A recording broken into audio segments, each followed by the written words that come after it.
Salomon si presenta con quello che è la nostra motivazione quotidiana, che è l'innovazione.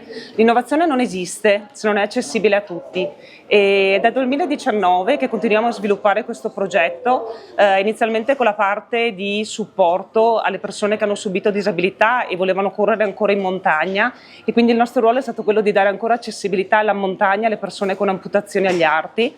E da qualche anno invece ci stiamo occupando di sviluppare anche la parte legata allo sci.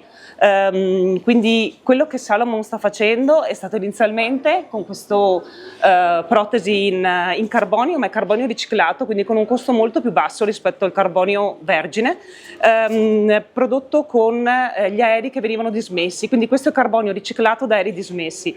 Ma l'idea ancora più innovativa è stata questa, che è una protesi creata con uno sci. Quindi questi sono sci dismessi, il costo è un quarto rispetto a quello dell'utilizzo del carbonio vergine e dalla stessa funzionalità. Il ruolo poi fondamentale di Salomon è stato quello di mettere a disposizione quella che è la nostra conoscenza, che è la realizzazione della suola. Quindi dare la possibilità alle persone di correre in montagna con la stessa sensazione che si può avere utilizzando una scarpa.